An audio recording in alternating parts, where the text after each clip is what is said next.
On today's show, the guys are talking coding, robotics. We got the Google Tip of the Week, Artist of the Week, and more. That's up next on EduTechGuys. EduTechGuys Radio, radio.edutechguys.com.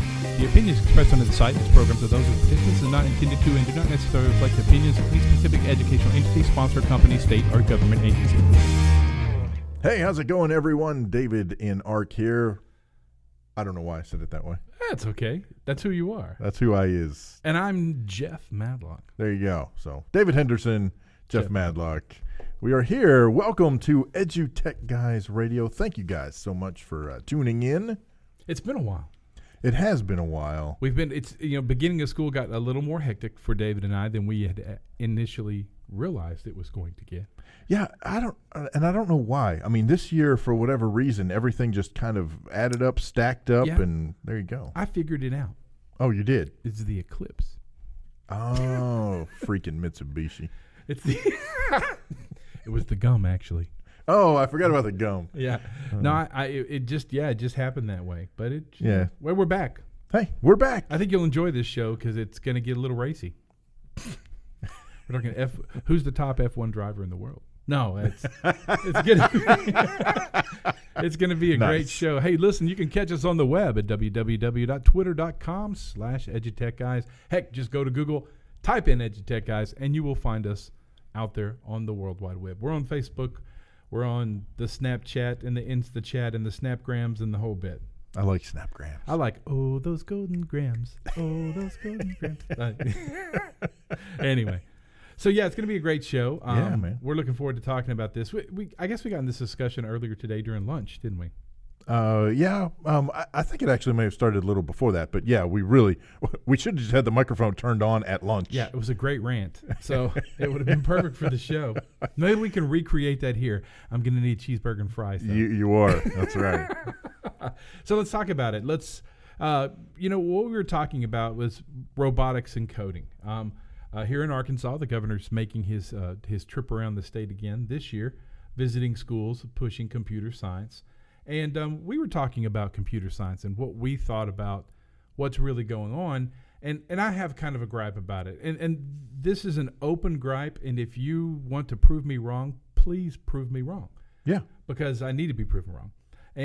But what my gripe is that coding, what we're seeing is mostly in the elementary levels, and we see a lot of social media on that. We see a lot of hype for the elementary levels, and what it basically boils down to is this arrow means forward, and this arrow means backwards, and this arrow means right, and this arrow means left. And we were doing that in the 70s with a little tank that had those buttons on the top. Yeah, I was going to look that up because we had talked about that, and I forgot. It's something about a trekker super tanker.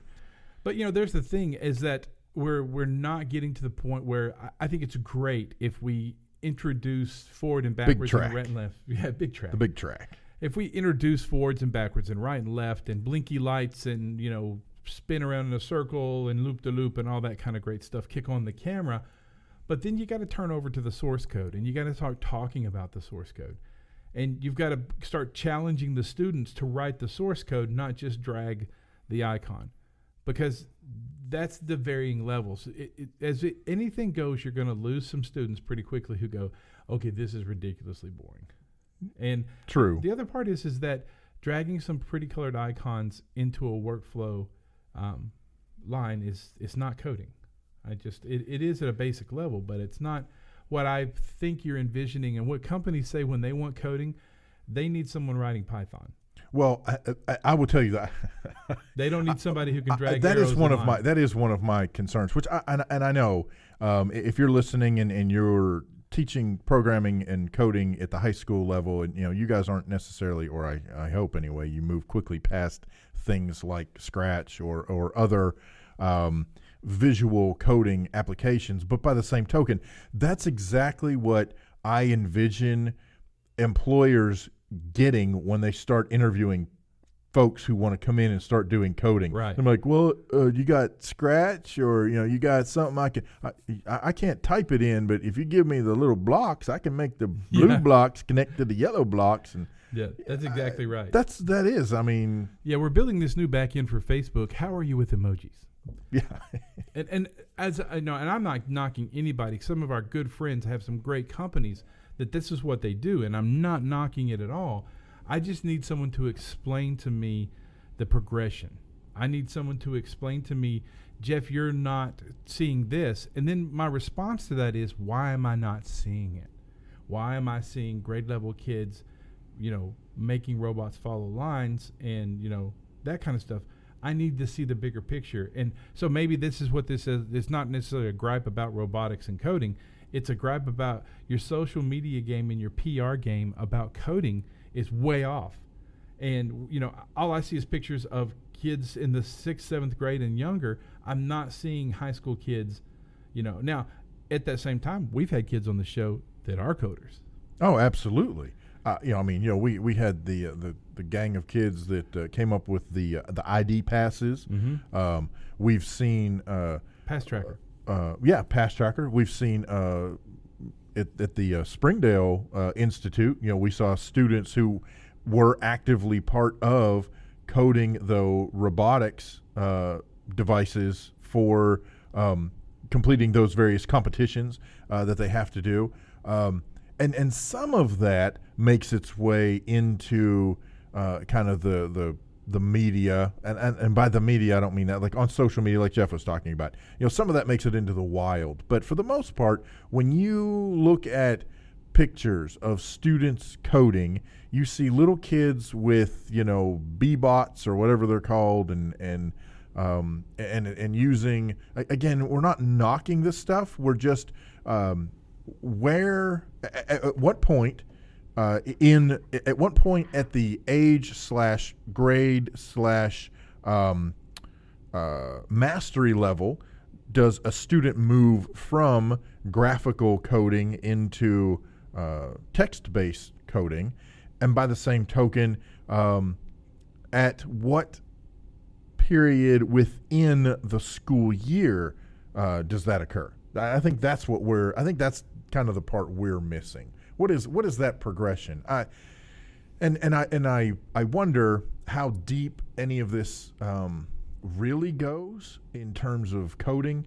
I recently saw an ad, and I will be the first to tell you straight up, I did not dig real deep. I did visit the website, and I looked at a little bit what they were doing.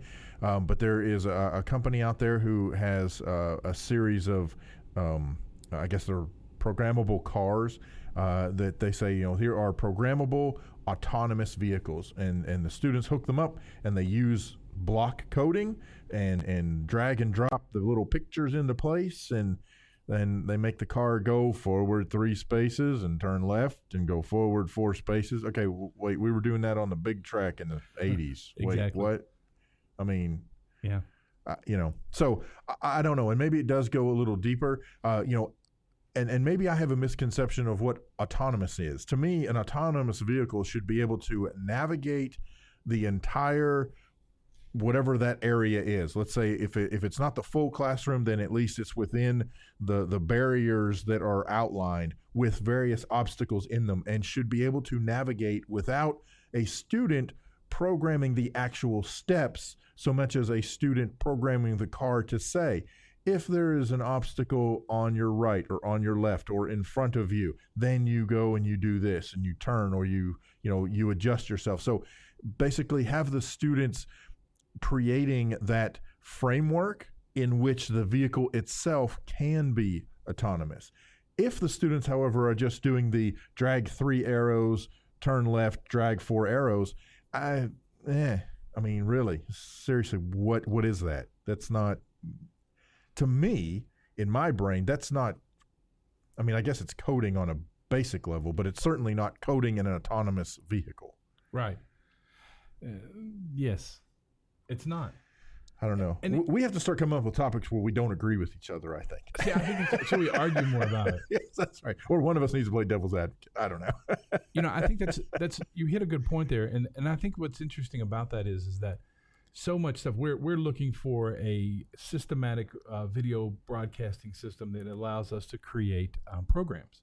And every one of them that we see is either Linux based, any of the decent ones, they're Linux based, or they actually say along the lines open for scripting.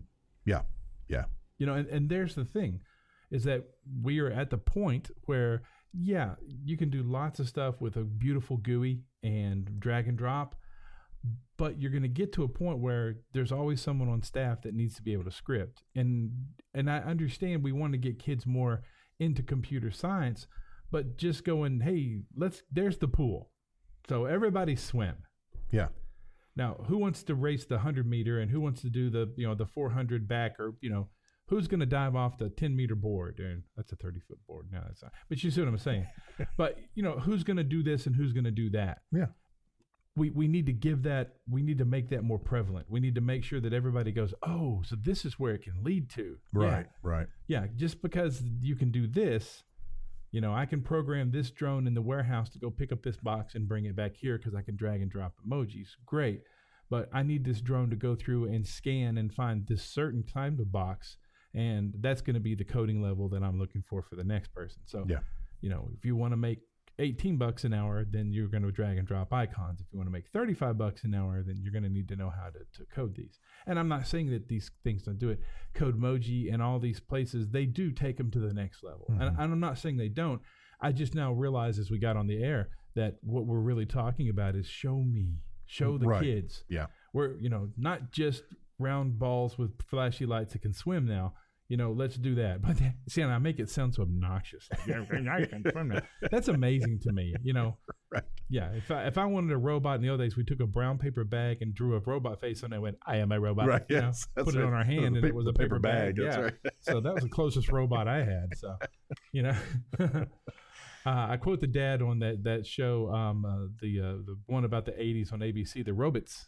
Oh, the robots. So robots. It is what it is. I mean, I'm looking forward to see what happens this year, because every year now when we introduce something, it goes to the next level.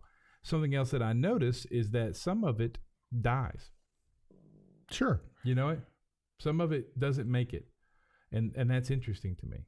But we'll see what happens, right? I mean, it's good stuff. I don't know what you're doing. Nothing. I was just touching over here. I'm touching the iPad. Do you you have any more to add to this bad boy? What I wanted to see, and you'll have to pardon me real quick. Except I can't freaking type while I'm trying to talk. Is there a difference between coding and programming? Well, that's a great question. I don't know. That's like what we were talking about earlier. We'll delve into something else while he's looking at that. Monday night was the EduTech After Dark, and the first question that came up was, what's the difference between evaluation and coaching? Oh, yeah. Yeah. That's one of my sore spots, too. And I'm a true believer that we need to get out of the way of our teachers. And I believe that evaluating is just creating apprehension for the educator. And coaching is just helping to increase that apprehension by telling them, hey, that's really good, but next time you should try this. It'll make you better. So that teacher, educator can go back and go, I guess I wasn't doing it good enough. And that's the last thing educators need, is to feel like they're not doing a good job. Well, we're getting that from everybody else as it is, that we're not doing a good job, from test scores to this to, blah, blah, to society blames all of its woes. Right, right. Jeff did a terrible job in Algebra 2, hence the looting.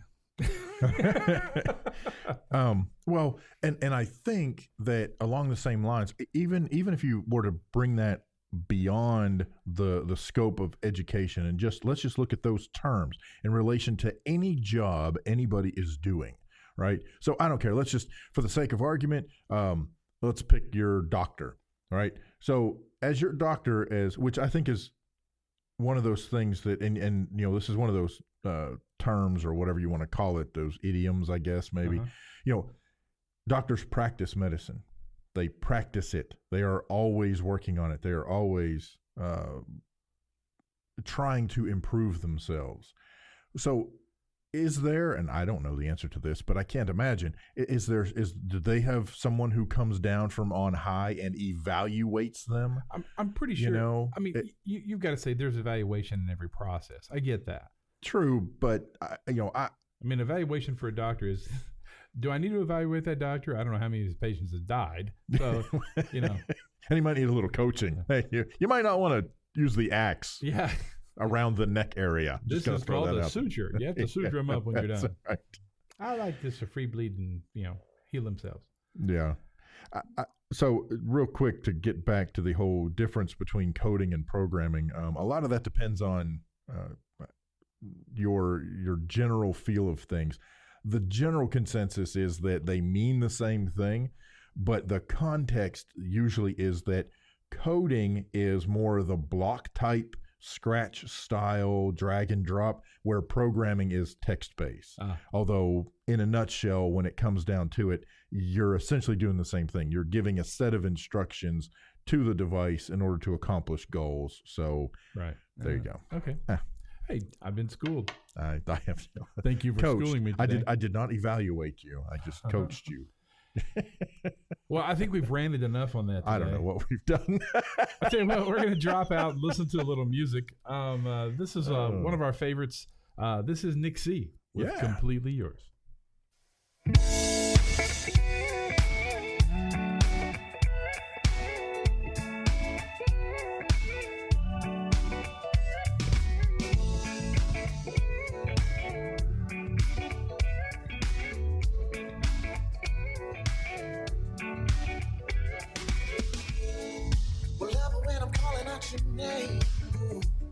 Will you hear me?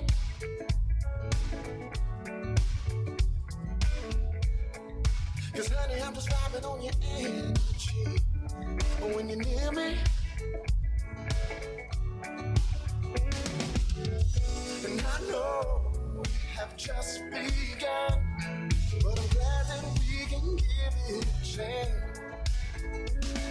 Cause ain't no better feeling out and falling in love. My heart is not my own, and it's sinking like a stone. I'm completely yours. I'm completely yours. I'm completely yours. I'm completely yours.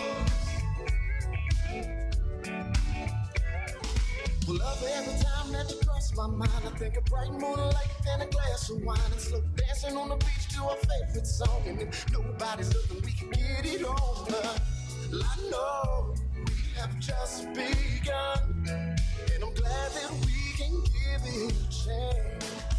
'Cause ain't no better feeling out and falling in love.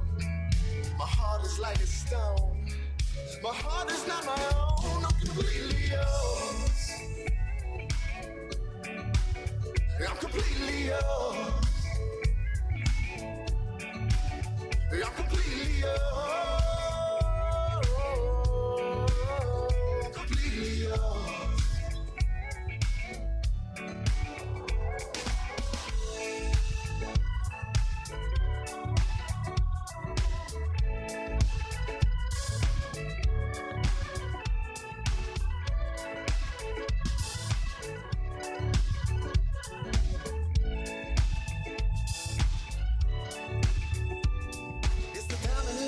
When you look at me, the way my hair stands up when I hear you speak, the way my legs turn rubber when you love me down. I said, hey, little lover, can you hear me now? Well, I know we have just begun, and I'm glad that we can give it a chance. 'Cause ain't no better feeling out than falling in love. My heart is not my own. It's sinking like a stone. I'm completely yours. I'm completely yours. I'm completely yours. I'm completely yours. I'm completely yours. Oh yeah, music from Nick C, Niksea, and that is Completely Yours here on EduTechGuys Radio. Thank you guys so much for listening and tuning in, all that good stuff. Yeah, really good stuff. Yeah, man. I like Nick's music. Makes me feel good. Yes, it just does. I feel much better about myself now. He's an artist out of Pittsburgh, and so you can check out what he's got going on at facebook.com/NickC, and you can look up what he's doing, all that good stuff. And speaking of where people are, here's where we are going to be in October, assuming they have everything taken care of and cleaned up and all that good stuff. We will be in Houston at the TCCA conference in October. Yeah, hey, and then in December, we'll be at AESA this year, which is in one of my stomping grounds for this last year, San Antonio. I've been in San Antonio. You've been there a lot this year. So we'll be back in December for AESA in San Antonio. Yeah, and then from there, we go to Orlando in January to the FETC, affectionately known as the FETC conference in Orlando at the Convention Center. That is going to be awesome. Yeah, we always have a great time. A lot of folks, whole lot of folks. Yeah. A lot of good friends there now. Yeah, so absolutely. Get to see some of our favorites there. Hey, I was looking at my watch and I realized what time it was. What time is it? You know what time it is? The Google tip of the week. We haven't had that in a long time. And I know Matt Dozier's probably going to be angry he didn't get to sing that one. He is. So, but that's it. It's the Google tip of the week. And the Google tip of the week this week comes from David. He's the man with the plan, and he's going to talk about it. Yeah, I was doing some poking around and just reading some various things online and what have you. And this is from a site called EduTechTeam, and we'll post a link out on Twitter, etc. for that. And this is the top 10 Google Classroom updates for back to school. And these are not in any particular order other than the order they happen to put them in. So I don't know who decided, number 1, number 2, whatever. But anyway. Yeah, there's no ranking, is what you're saying. Right. That's okay, what. Yeah. Just 10 of them. That's right. We're coaching. We're not evaluating. One of them is the single view of student work. So this is really, really cool. What this does is in Classroom, you can pull up a student and you can see all of the work that they have turned in and or are missing all in one view for that student. So a dedicated page for every student. Yes. Wow, that is cool. Freaking awesome. That's awesome. Yeah. Well, and then there's one called Reorder Classes. So a teacher can now order their classes to organize them based on the daily schedule. So you can grab them and move them exactly. And some people go, well, what's that a big deal? No, for teachers, trust me. Yeah. That's a big deal. Yes. That feels an OCD need right there. Well, that's exactly right. Well, and students can also do that. So they can put their classes also in order. That's another one. So that's pretty cool too. Helps students learn to organize their stuff. And create a workflow. Yeah, absolutely. Google also has now implemented decimal grading. So that's awesome. A lot of times when you're assessing student work and you're assigning point values to the various assessments and the various parts of the assessment, before everything had to be whole number.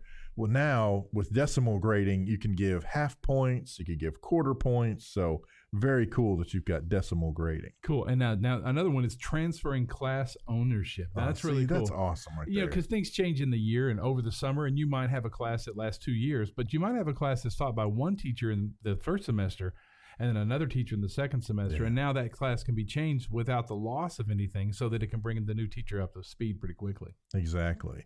Another feature is kind of it's not like a critical thing or anything like that, but it's still fun in a way to connect. And that is to add profile pictures on mobile. As it says here, today's users log a lot of hours on their phones, and soon teachers and students will be able to make changes to their classroom mobile profiles. Yeah, this is a big one. Provision classes with School Directory Sync. So Google School Directory Sync, it now supports the syncing of Google Classrooms from your student or your student management information system using the IMS One Roster CSV files. And that even works here in Arkansas by pulling in the information from eSchool. That's awesome. So you can actually build those classes really quick. Yeah, that is very cool. They also have some new classroom integrations. There are apps that integrate with Classroom. They offer educators a seamless experience, allow them to easily share information, that kind of stuff. So some new classroom integrations. Yeah, here's a great one. This is another one of those things that teachers ask for and Google did because it's easy.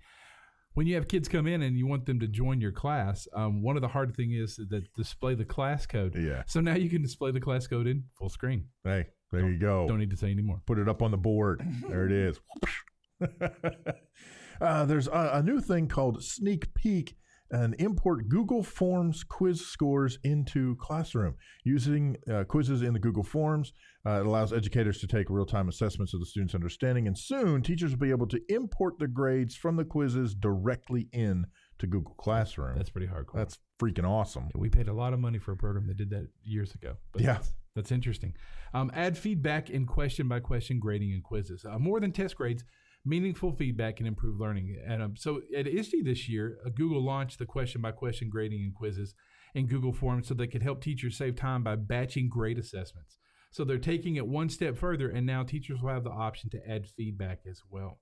So See, and that's awesome. that's pretty hardcore stuff. Like I said, I remember paying a lot of money for some software in the past that did that, and now Google's going, hey, here you go, have it for free. Yeah. Well, and one of the kind of hot topics lately, or at least something that I've seen kind of floating around recently, is the conversation around teachers who give students the same assessment, not necessarily the exact same assessment, but assessing over the exact same content when a student is struggling with that content. So in English, and I don't mean that like subject-wise, but just in plain English, if a student fails a test, rather than just saying, oh, well, you failed, sorry, too bad, so sad, the instructor, the teacher, is allowing the student to do some review and retake that test. Now, again, usually it's manipulated, so it's not the exact same test, but the student is able to retake an assessment on that content